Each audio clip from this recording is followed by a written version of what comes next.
खाली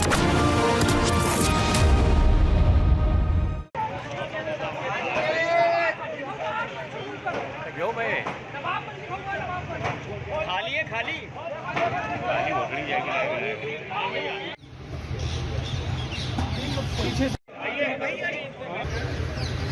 पता लगता है जहाँ जितने वोट पड़े उस हिसाब से कचरा की बैटरी ये मोहरा ये मोहरा का ये हो जाए सारी कूड़े की गाड़ी में जो है सादे बैलेट पेपर जो है सब इसमें पाए गए, और जबकि इसमें सील भी नहीं थी और इसको आने का कोई औचित्य नहीं था, क्योंकि जब इलेक्शन हो गया है तो इनको जो डीएम का जो स्ट्रांग रूम है कलेक्ट्रेट में उसको वहाँ पर होना चाहिए था माल। लेकिन अब दोनों एसडीएम दोनों आरओ जो हैं, चाहे वो एसडीएम बहेड़ी, एसडीएम आरओ और एसडीएम बहेड़ी और अवला, ये लोग ये कह रहे हैं गलती हो गई हमारी, अब हम पूरी ये गाड़ी यहाँ से ले जा रहे हैं। आपके सामने जितने भी बक्से हैं सब सील पैक करके वापस हम कलेक्ट्रेट में रखवा देते हैं।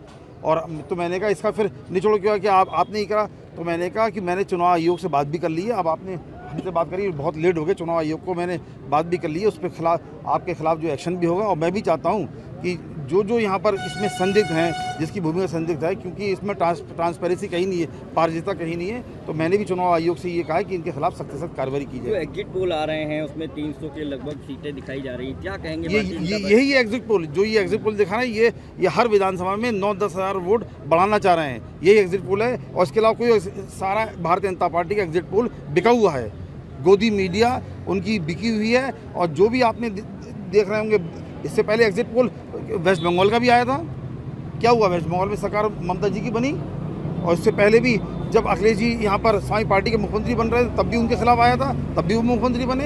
एग्जिट पोल जनता ने जो है विश्वास हमारे ऊपर किया है, समाजवादी पार्टी को किया है, और मैं उम्मीद करता हूँ परसों शाम को इस टाइम पे उत्तर प्रदेश के नए मुख्यमंत्री अखिलेश यादव जी आपके सामने होंगे।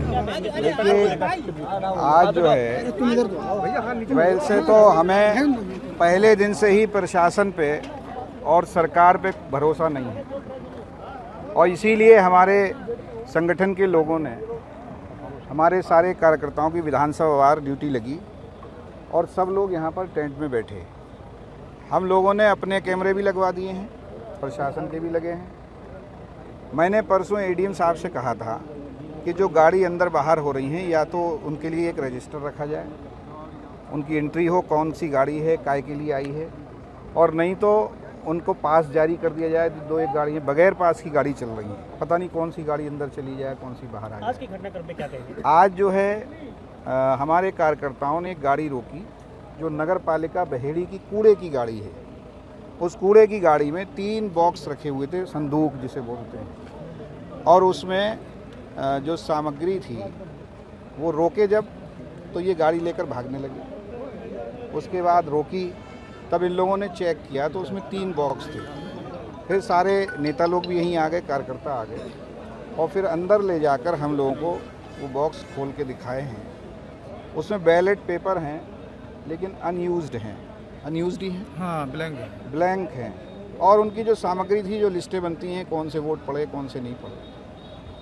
हमारा कहना ये है कि 14 तारीख को इलेक्शन हुआ है, वोटिंग हुई है, आज 8 तारीख है, परसों काउंटिंग होगी, तो ये इतने दिन बीच में वहाँ पर क्यों रखे रहे? 14 तारीख को ही आ जाना चाहिए थे ईवीएम के साथ में। अगर 14 को नहीं आए थे तो 15 को आ जाना चाहिए थे, लेकिन ये आज लाए गए, इसलिए ये मामला संदिग्ध था। हम लोगों ने अंदर जाकर प्रशासन के सामने सारे बॉक्स देखे हैं, और वो अनयूज्ड बैलेट पेपर हैं, और उसमें उनकी कुछ सामग्री थी, उसमें सील हैं, मोहरें हैं, सब चीज़ें हैं। तो यही सब इतनी देर से चल रहा था। अब हम लोग और मुस्तैदी से, हमारे कार्यकर्ता 2 दिन का समय बचा है, और मुस्तैदी से यहाँ पर ड्यूटी देंगे, अपनी ईवीएम को रखा लेंगे, क्योंकि जनता ने चुनाव आदरणीय अखिलेश यादव जी और समाजवादी पार्टी को जिता दिया। मामला देखिए ऐसा था, वो गलती कर दी आरओ ने, थोड़ी मिस्टेक कि भरमबस जो है वो कुछ इलेक्शन से संबंधित स्टेशनरी और खाली बाक्स ला रही थी। अब वो कूड़े की गाड़ी में थी, इसलिए लोगों ने आपत्ति की। आपने देखा है, लोग आए, सबको सब संतुष्ट हो गए, देख लिए, सभी ने स्ट्रांग रूम देख लिया, किसी प्रकार की कोई परेशानी नहीं है, और सारी ईवीएम हमारी सुरक्षित है। इस बात पर कन्विंस होकर के लोग गए हैं। कार्रवाई की बात कर रहे हैं कि कार्रवाई हम इसकी जांच करेंगे, कोई जिम्मेदार होगा तो कार्रवाई जरूर।